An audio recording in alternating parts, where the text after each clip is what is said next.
Comment ça se passe sur le terrain à Sainte-Marthe, sur le lac? Cassandre Forcier-Martin s'y trouve. Qu'est-ce que vous constatez sur place, Cassandre? C'est toujours une opération d'envergure, Cindy, ici. Et vous voyez par ces images en direct là, des résidents qui rencontrent les différents policiers pour poser plusieurs questions, savoir quel est l'état de la situation. Est-ce qu'on est en mesure de pouvoir retrouver ou du moins récupérer certains éléments ou effets personnels? Et vous voyez, Cindy, qu'on s'est déplacé. Donc, on est un peu plus loin là, du poste de commandement, mais on est plus proche aussi là, de l'eau et vous êtes en mesure de constater l'ampleur des dégâts et la rapidité de cette propagation. Je vous le rappelle, la digue a cédé dans les alentours de 19 heures hier soir. On parle d'une brèche de quelques pieds et on voit l'importance. Il y a eu une propagation extrêmement rapide. Plusieurs résidents, on parle là, de plus de 5000 personnes qui ont dû être évacuées d'urgence. Et heureusement, il n'y a pas eu de blessés, donc aucune victime. Mais le tout a nécessité un important déploiement policier. Et vous voyez notamment là, par ces images en direct d'autres policiers qui patrouillent le circuit avec leurs bâtons notamment. Ils vérifient donc à savoir quel est l'état des gens, des résidents. On peut voir d'autres résidents qui quittent la zone puisque l'eau continue de monter. Donc, le périmètre élargi. On a rencontré notamment des citoyens qui faisaient la même chose là, au courant des dernières minutes, donc qui ont quitté avec leurs effets personnels. On va aller voir monsieur. Bonjour, monsieur. On vient tout juste de vous demander d'évacuer la maison? Non, depuis hier, on est parti. On est allé chercher une coupe de bébelles, là.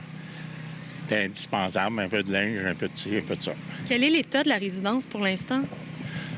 Juste le plancher est en bas, là, commence à en avoir un peu. Le sous-sol? Peut-être un pouce en bas, là, au sous-sol.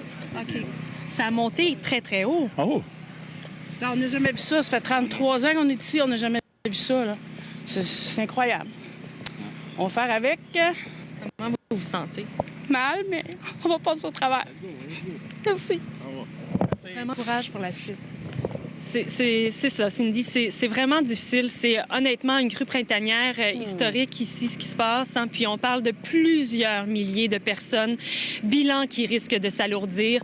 Bon, on le voit, les ressources sont présentes. La Croix-Rouge également. Il y a de l'aide psychologique sur le terrain pour offrir un soutien à ces résidents. Donc, on comprend que ça va être long, ça va prendre du temps.